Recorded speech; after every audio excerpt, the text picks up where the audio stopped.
Les poupées d'Alice.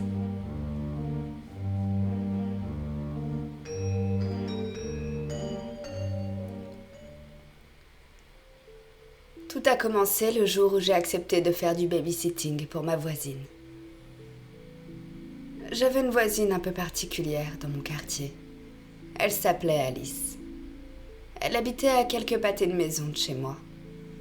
Tous les voisins la connaissaient, mais sa réputation n'était pas très positive.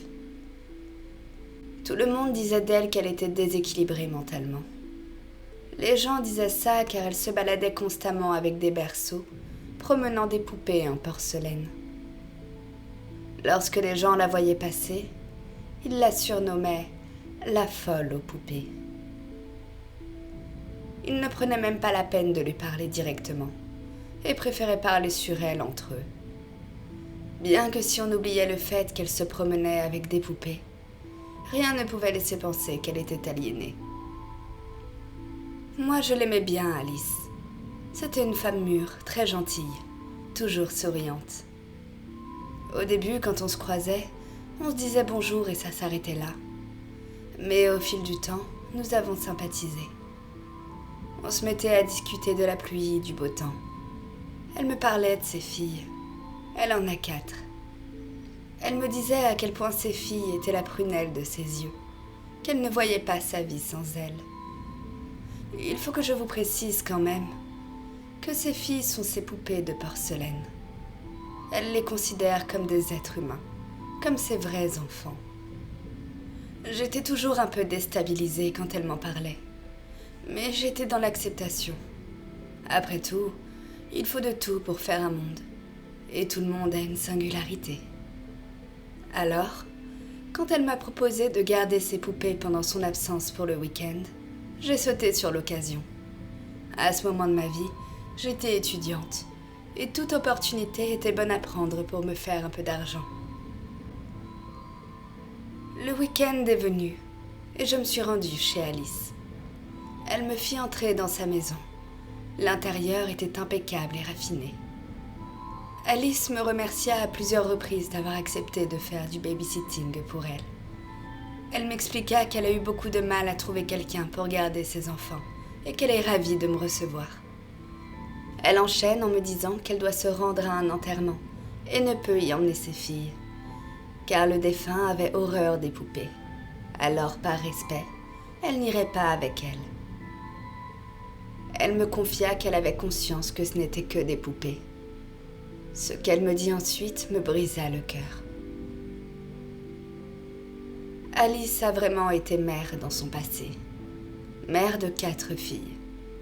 Et toutes sont décédées dans un accident de voiture.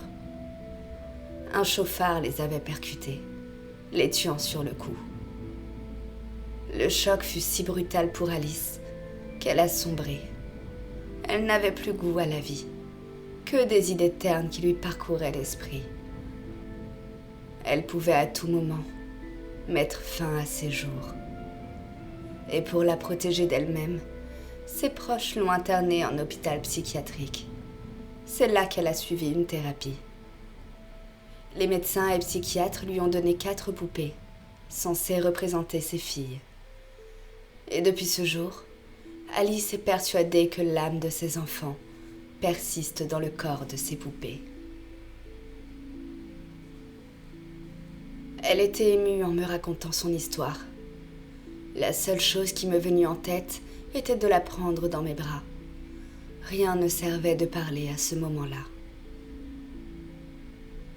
Alice me convia ensuite à entrer dans la chambre de ses filles, se trouvant à l'étage. Avant d'entrer dans la pièce, elle me dit de ne pas faire de bruit pour ne pas perturber leur sommeil. J'ai acquiescé, puis nous sommes entrés. Il y avait 4 berceaux alignés au milieu de la pièce. Les poupées étaient allongées sous leurs draps. Alice les embrassa sur le front, leur murmurant d'être gentille et sage avec moi, qu'elle reviendra dans 2 jours. Elle me tendit une liste précisant que ces poupées ont besoin de beaucoup d'attention, qu'elle compte sur moi pour leur en donner. Elle me dit qu'elle a laissé de la nourriture au réfrigérateur et que je pouvais faire comme chez moi. Elle n'a pas eu le temps de tout m'expliquer, prenant le risque de louper son train. Elle finit juste par dire que je pouvais la joindre sur son portable en cas de problème. Lorsqu'Alice me laissa toute seule en compagnie de ses poupées, je me sentais un peu mal à l'aise. C'est comme si je venais tout juste de réaliser l'absurdité de la situation. Je suis restée bouche bée quelques instants face aux poupées. Le week-end risquait d'être long. Alors la seule chose qui m'est passée par la tête à cet instant était de téléphoner à ma meilleure amie. Celle-ci était très curieuse et voulait absolument voir les poupées par elle-même. Me rappelant la phrase d'Alice « Fais comme chez toi », je me suis permise de l'inviter à me rejoindre. Elle n'a pas perdu de temps. 1 heure plus tard, elle sonnait à la porte. Je l'ai guidée dans la chambre des poupées. Son premier réflexe a été de sortir son Polaroid et prendre une photo des berceaux. C'était comme une attraction pour elle. Elle n'en revenait pas que je sois la babysitter de la fameuse folle aux poupées. Je n'aimais pas qu'elle l'appelle comme ça. J'avais du respect pour Alice. Ma meilleure amie s'approcha des berceaux et prit une poupée dans ses mains. Je lui dis de faire attention, qu'il ne fallait surtout pas les casser. Le mieux était de les laisser dans le berceau et de ne pas y toucher du week-end. Ma meilleure amie m'assura qu'elle ne faisait que regarder. La poupée était belle. De longs cheveux blonds bouclés, des yeux parfaitement brillants et vêtue d'une petite robe en dentelle. Après l'avoir contemplée, elle la reposa par-dessus les draps de son berceau. Elle se tourna vers moi, me disant qu'en fait, il n'y avait rien de vraiment intéressant. En même temps, elle s'attendait à quoi? Après cela, elle me demanda si j'avais visité toutes les pièces de la maison. Je lui répondis que non, que je n'étais pas là pour fouiller dans la vie privée d'Alice. Mais elle insistait lourdement pour faire le tour des pièces, argumentant qu'on ne faisait rien de mal et qu'on pourrait tomber sur des secrets encore plus étranges que des poupées en porcelaine. Je n'étais pas facile à convaincre, alors ma copine a abandonné. Nous avons poursuivi la soirée en commandant des pizzas, buvant des bières et écoutant de la musique. Et au cours de la soirée, nous avons entendu un bruit provenant de l'étage, provenant de la chambre des poupées. Nous sommes alors montés pour connaître l'origine de ce bruit. Mais dans la pièce, rien n'avait bougé. Rien à part la poupée que mon amie avait prise dans ses bras quelques heures plus tôt. J'étais persuadée qu'elle l'avait reposée par-dessus les draps. La poupée n'a pas pu se reglisser dedans toute seule. Après tout, on avait bu beaucoup de bière.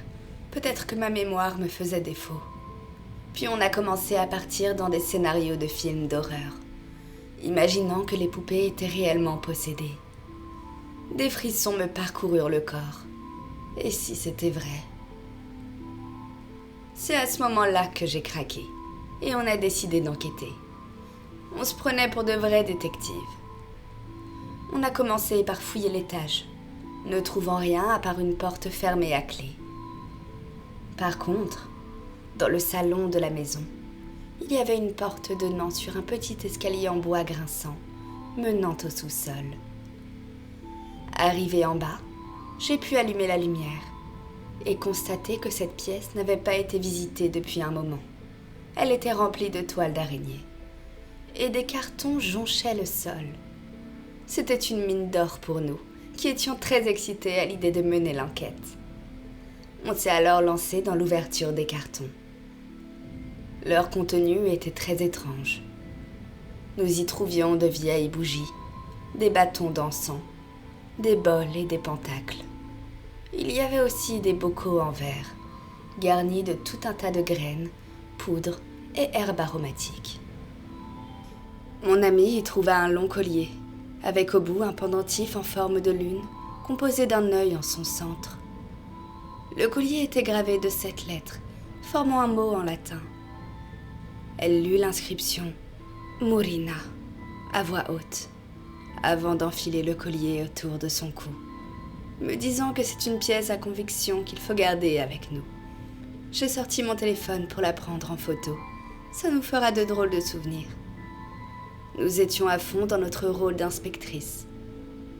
J'étais à la fois fascinée et déconcertée par le contenu de ces cartons. Tout nous laissait penser qu'Alice faisait des rituels de magie chez elle. Elle était complètement illuminée. Il y avait suspendu sur le mur un trousseau de clés.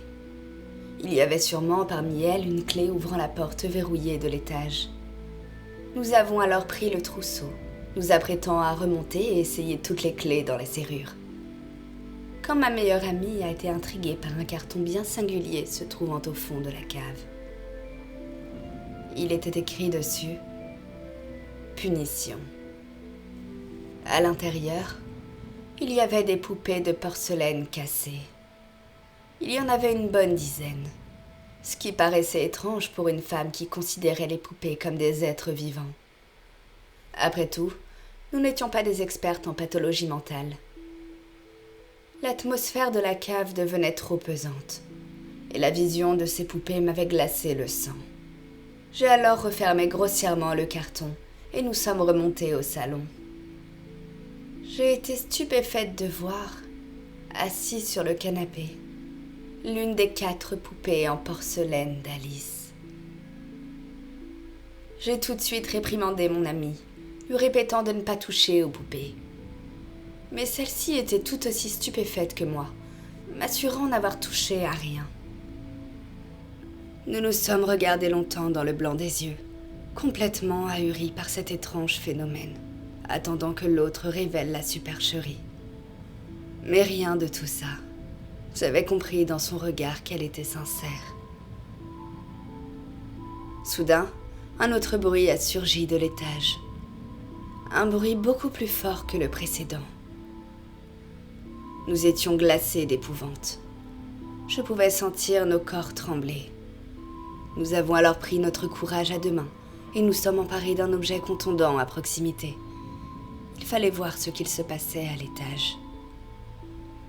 Main dans la main, nous nous sommes mis à monter les marches une à une. Aucune de nous ne voulait passer en premier.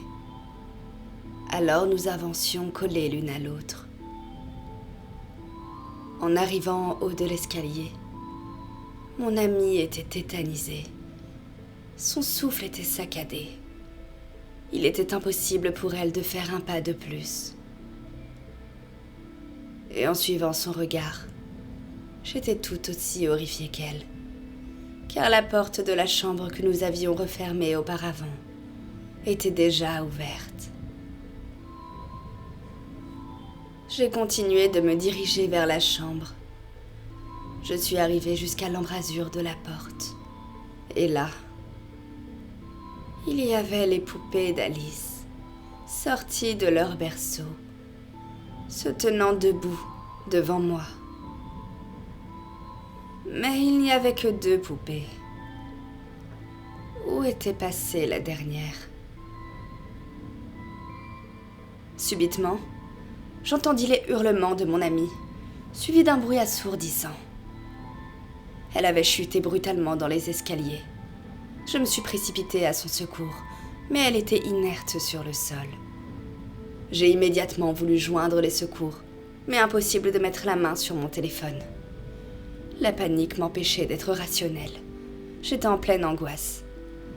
J'ai voulu sortir de cette maison pour aller chercher de l'aide, mais toutes les sorties étaient impossibles à ouvrir. J'étais en plein cauchemar. Je regardais partout autour de moi pour trouver une solution. Au lieu de ça, j'ai remarqué que sur le canapé se trouvait une autre poupée. Cette poupée était différente. Elle avait une fêlure sur tout le long de son visage. Et l'une de ses jambes était cassée en 2, formant une partie coupante à son extrémité. Je vis ensuite sur le parquet une longue et fine rayure, comme si cette poupée s'était déplacée entraînant sa jambe coupante sur le sol. La rayure menait jusqu'à la cave, dont la porte était entr'ouverte. Je me suis empressée de la refermer.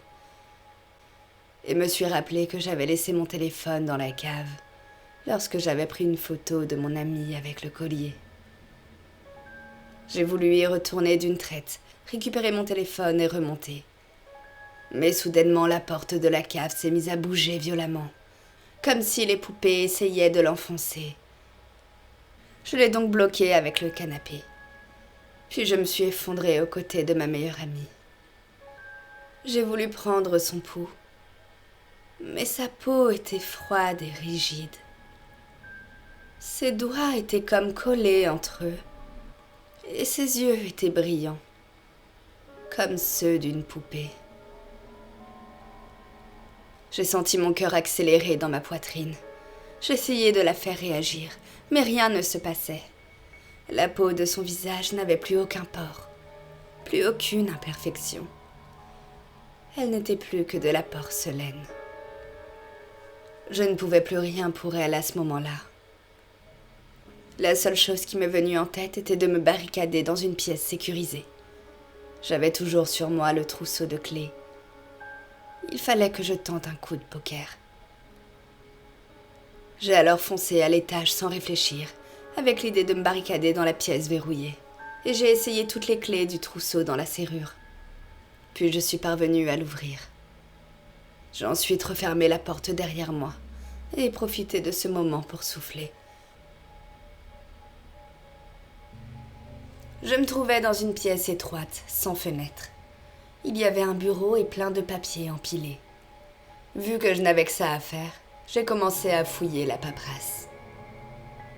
Il y avait des documents médicaux, des analyses psychiatriques.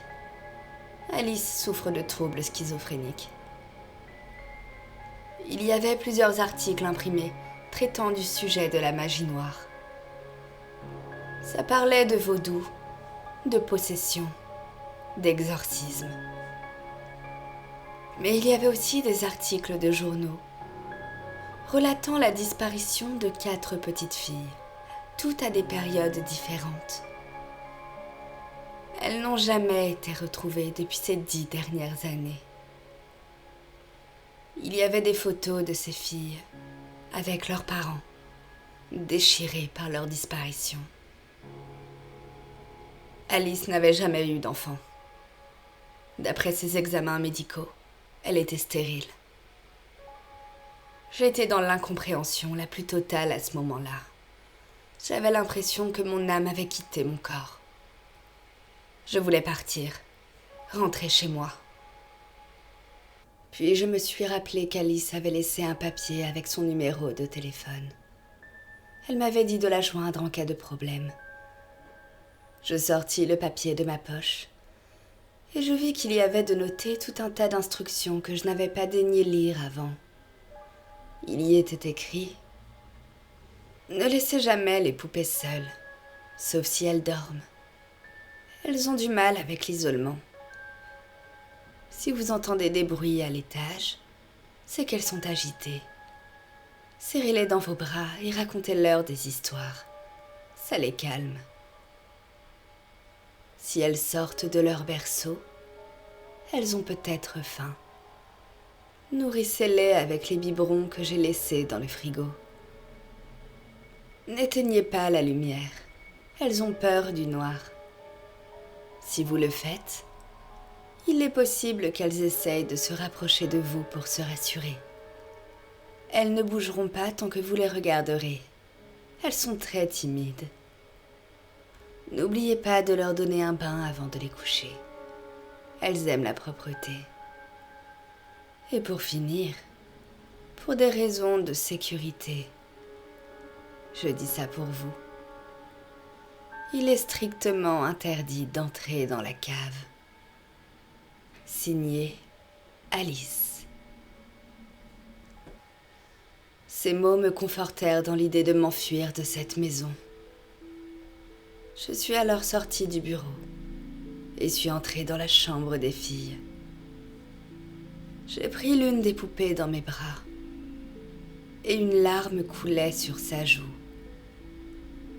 Je me sentais tellement vide que je n'arrivais pas à retrouver la raison. Je demandais à la poupée de me rendre mon amie. Mais en réalisant qu'elle ne me répondait pas, j'ai commencé à me demander si mon état mental n'était pas en train de chavirer. Puis j'ai trouvé sur le sol la photo des poupées qu'avait pris ma meilleure amie au cours de la soirée. Sur la photo, il y avait quelque chose en plus. Une silhouette humaine fantomatique se tenant derrière chacune des poupées. Les silhouettes ressemblaient étrangement aux photos des petites filles portées disparues. Tout était si absurde, si mystique, si morbide. Je me sentais prise au piège. Je descendis calmement les marches avec les poupées dans les bras et me rendis jusqu'au réfrigérateur. Je sortis la nourriture des enfants et donna à manger aux poupées. Je leur ai ensuite donné le bain, puis leur ai raconté une histoire avant de les border et les embrasser chacune sur le front. J'étais résignée à ma condition. Tout avait l'air plus calme depuis que j'avais suivi les instructions notées sur le papier. Je suis retournée voir au salon l'état de mon amie. Et celle-ci était devenue toute petite, de la taille d'une poupée de porcelaine. Je l'ai alors ramassée et l'ai serrée fort contre ma poitrine. J'ai alors pu quitter cette maison de poupées, laissant derrière moi les âmes de ces 4 petites filles. Qui me prendrait au sérieux après ça? Après cette soirée macabre, j'ai immédiatement dénoncé les agissements d'Alice par courrier anonyme aux autorités. J'ai bien sûr omis les événements surnaturels dans ma déposition. Une fouille a été faite à son domicile. C'était passé sur tous les médias à l'époque. Ils ont retrouvé enterrés dans le jardin d'Alice les ossements des petites filles disparues. Il y en avait bien plus que 4. Alice n'a jamais été retrouvée. Mais il paraîtrait qu'une poupée lui ressemblant comme 2 gouttes d'eau a été découverte sur les lieux. Elle portait un étrange collier en forme de lune autour de son cou, gravé d'un mot en latin, signifiant porcelaine. Des années passèrent après cet événement, et je porte toujours le traumatisme de cette soirée. Je me suis enfuie le plus loin possible de la maison d'Alice. Je n'ai jamais abandonné les recherches sur la transformation de ma meilleure amie. J'essaye corps et âme de trouver une solution pour la guérir de cette malédiction, mais rien ne fonctionne. J'ai été voir des médiums, des passeurs d'âmes, mais elle reste bloquée dans le corps de cette poupée. Je ne sais pas comment Alice a fait, quel a été son rituel. Je ne le saurai peut-être jamais. À moins que je ne me mette à sa recherche.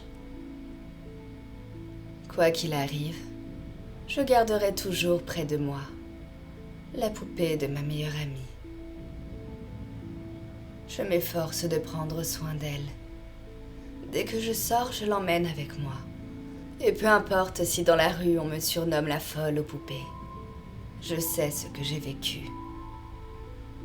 Et pour ceux qui ne me croient pas, je garde toujours sur moi une photo de ma poupée, avec en arrière-plan la silhouette fantomatique de ma meilleure amie.